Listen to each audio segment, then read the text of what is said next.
ஆண்டவராகிய இயேசு கிறிஸ்துவின் நாமத்தினாலே எங்கும் நிறைந்தவர் ஒளிதின் சார்பாக வாழ்த்துக்களை தெரிவித்துக் கொள்கிறேன். இந்த காலவெளியும் கூட தேவனுடைய வார்த்தையிலிருந்து நாம் சில விஷயங்களை தியானிக்கப் போகிறோம்.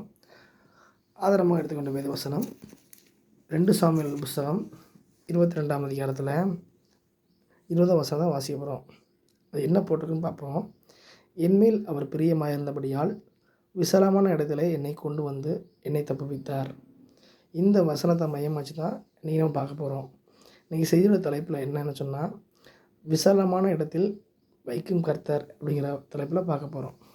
பொதுவாக விசாலமான இடம்னா என்னென்னா, நெருக்கங்கள் இல்லாத அனுபவம்னு அர்த்தம். நெருக்கங்கள் இல்லாத அனுபவம்னு அர்த்தம். அப்படிப்பட்ட ஒரு காரியத்தை தான் நம்ம பார்க்க போகிறோம்.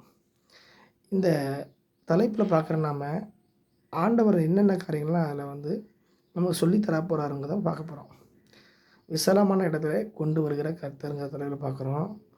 அப்போது அந்த விசாலமான இடம் கொண்டு வரணும்னா நாம் என்ன பண்ணணுங்கிறதையும் பார்க்க போகிறோம். பொதுவாக விசாலமான இடம் சொன்னால், நம்ம உலகத்தில் பார்க்கும்போது ஒரு வண்டி நம்ம நிறுத்த போகிறோம்னா கொஞ்சம் அகலமான, கொஞ்சம் நல்லா நெருக்கமான இடம் இல்லாமல் நல்ல ஒரு வீதியாக இருந்தால் தான் நம்ம வண்டியை நிறுத்த முடியும். நெருக்கமான இடத்துல வண்டியை நிறுத்த முடியாது, யாரும் விரும்பவும் மாட்டாங்க. ஒரு வண்டியை நிறுத்தணுன்னாலும் சரி, ஒரு காரை நிறுத்தணுன்னாலும் சரி, ஒடுக்கமான இடத்துல பார்த்திங்க அப்படின்னா நிறுத்த மாட்டாங்க, நிறுத்த விரும்பவும் மாட்டாங்க. கொஞ்சம் அகலமான இடமா இருந்தால், கொஞ்சம் வீதியாக விசாலமாக இருந்தால் நல்லாயிருக்குன்னு சொல்லுவாங்க, எதிர்பார்ப்பாங்க. அதே போல் ஒரு குறிப்பிட்ட இடத்துக்குள்ளே போகணும், இல்லை ஒரு வீட்டுக்குள்ளே போகணுன்னாலும் நல்ல உயரமாக, நல்ல ஒரு அகலமாக, நல்ல ஒரு நெருக்கடி இல்லாத ஒரு இடம்னா டக்குன்னு குனிஞ்சு போயிடுவாங்க, உடனே போயிடுவாங்க.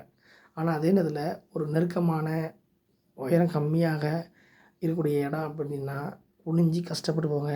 அப்போ என்ன சொல்லுவாங்க, இன்னும் கொஞ்சம் உயரமாக தான் நல்லாயிருக்கும், இன்னும் கொஞ்சம் இழுத்து கட்டியிருந்தாங்கன்னா நல்லாயிருக்கும்னு சொல்லுவாங்க. இது போல் இன்னும் பல காரியத்தை என்ன செய்வாங்க, பல விதங்களை அனைவரும் சொல்லுவாங்க. அப்போது இந்த விசாலங்கிற இடத்த எல்லாருமே என்ன செய்வாங்க, விரும்புவாங்க. ஒடுக்கமான, அடுத்து நெருக்கம் நிறைந்ததை யாருமே என்ன செய்ய மாட்டாங்க, விரும்ப மாட்டாங்க. ஆனால் வேதத்தில் நீங்கள் நம்ம பார்க்கக்கூடிய என்னென்னா, விசாலமான இடத்துல கொண்டு வந்து வைக்கக்கூடிய கர்த்தருங்கிற தலையில் பார்க்குறோம். இன்றைக்கி அநேகருடைய வாழ்க்கையில், ஊழியத்தில், படிப்பில், தொழிலில், குடும்பத்தில் அந்த ஒடுக்கப்பட்ட சூழ்நிலை, நெருக்கமான சூழ்நிலை தான் இருக்குது. விசாலமாக பார்க்க முடியல. அதனால் அவங்க சோர்ந்து போய், துவண்டு போய், உடஞ்சி போயிருந்தாங்க. ஆனால் இன்றைக்கி நம்ம பார்க்குறோம், வசனம் சொல்லுது, அவர் என்மேல் பிரியமாக இருந்தபடியினால் என்னை விசாலமான இடத்துல கொண்டு வந்து வைத்தார் அப்படின்னு தாவீது ராஜா சொல்கிறாரு. அப்போது ஆண்டவர் ஒரு மனுஷனுடைய வாழ்க்கையில், மனுஷி வாழ்க்கையில் ஒடுக்கமான நிலத்தையெல்லாம் மாற்றி அந்த விசாலத்தை கொண்டு வரணும்னா அவர் நம்மேல் பிரியமாக இருக்க வேண்டும் அப்படின்னு சொல்லி நம்ம பார்க்குறோம். வசனம் போட்டிருக்கு, அவர் என்மேல் பிரியமாக இருந்தபடியினால் விசாலமான இடத்துல என்னை கொண்டு வந்து வைத்தாருன்னு பார்க்குறோம்.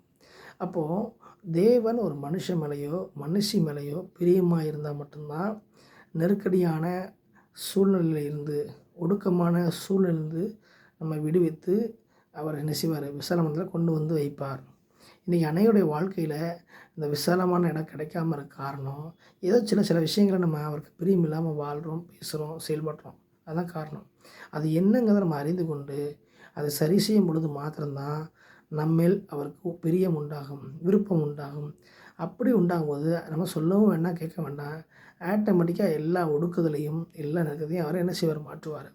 தாவீது வாழ்க்கையில் நிறைய ஒடுக்குதல் வந்தது, நிறைய நெருக்குதல் வந்தது.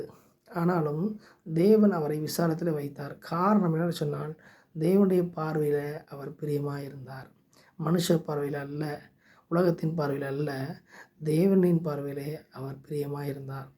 அதே போல் நம் வாழ்க்கையில் மனுஷங்க பார்வையில், மற்றவங்க பார்வையில் பிரியமாக இருக்கணும்னு நினைக்கக்கூடாது.